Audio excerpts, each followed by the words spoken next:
অগস্তি পরিবারের সবাই একসাথে মন্দিরে প্রবেশ করেন তখনই জোসি এসে তাদের পথ আটকায় ও বলে রাম স্যার আসলে সবাই একসঙ্গে মন্দিরে প্রবেশ করব।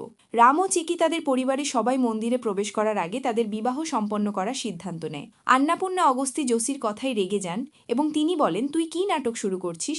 আমাদের মন্দিরে ঢুকতে দে। আমি আজ অনেক খুশি, অনেক বছর অপেক্ষা করছি এই দিনটির জন্য, আর তুই আমার পদ আটকাচ্ছিস। জোসি কি পারবে তাদেরকে মন্দিরে ঢোকা থেকে আটকাতে, নাকি তার এই নাটকের জন্য রাম ও চিকের বিবাহ সম্পর্কে জেনে যাবে অগস্তি পরিবারে? ভিউয়ার্স, কেমন আছো সবাই? ভালোবাসি তোমায় এপিসোড ভিডিওটি অনেক আকর্ষণীয় কাহিনী সমূহ নিয়ে আজকের ভিডিও পর্বে। শুরুতে আমরা দেখতে পাই আন্নাপূর্ণা অগস্তি যখন মন্দিরের ভেতরে প্রবেশ করতে যান তখন জোসি আবারও পথ আগলে দাঁড়ায়। সুগন্ধা বিরক্ত হয়ে প্রশ্ন করে, জোসি তুই কি মন্দিরে ঢুকতে বাধা দিচ্ছে?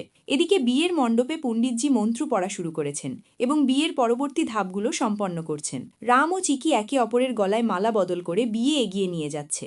বাইরে দাঁড়িয়ে আন্নাপূর্ণা অগস্তি আকাশের দিকে তাকিয়ে আবেগী হয়ে ওঠেন। তিনি মনে করেন আজ যেন 18 বছরের দীর্ঘ অপেক্ষার অবসান হতে চলেছে। ঠিক সেই মুহূর্তে আকাশে মেঘের গর্জন আর রোদ বৃষ্টির খেলা শুরু হয়, যা রাম ও সিয়ার মিলনের এক শুভ লক্ষণ হিসেবে ধরা দেয়। আকাশে বিদ্যুৎ চমকানো দেখে আন্নাপূর্ণা নিশ্চিত হন যে এটি একটি আশীর্বাদ।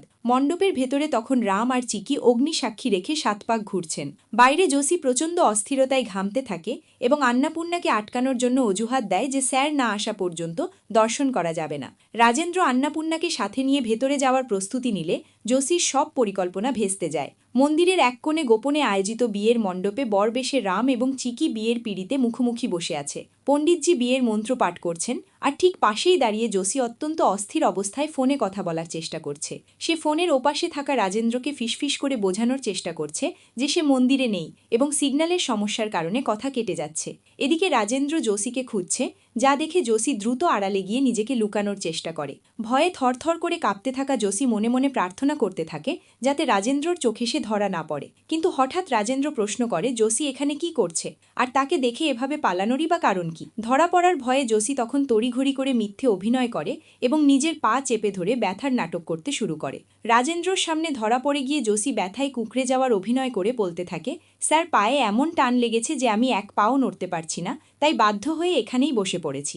রাজেন্দ্র তার কথায় খুব একটা বিশ্বাস না করে পাল্টা প্রশ্ন করে, এটি কি সত্যিই পায়ের টান? সে জোসিকে তাড়া দিয়ে বলে যে সবাই তোর জন্য অপেক্ষা করছে।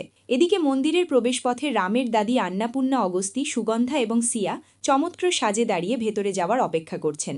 জোসি সেখানে পৌঁছানো মাত্রই শুরু করে দেয় এক অদ্ভুত কাণ্ড, যাতে অগস্তি পরিবারের সদস্যরা কোনোভাবেই মন্দিরের ভেতর ঢুকতে না পারে।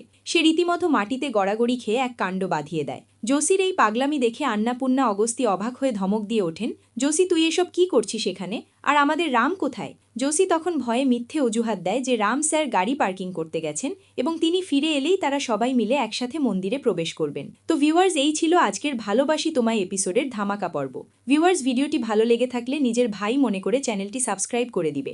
আমাদের এই ইউটিউব চ্যানেলে সবার আগে ভিডিও পাবে। ধন্যবাদ।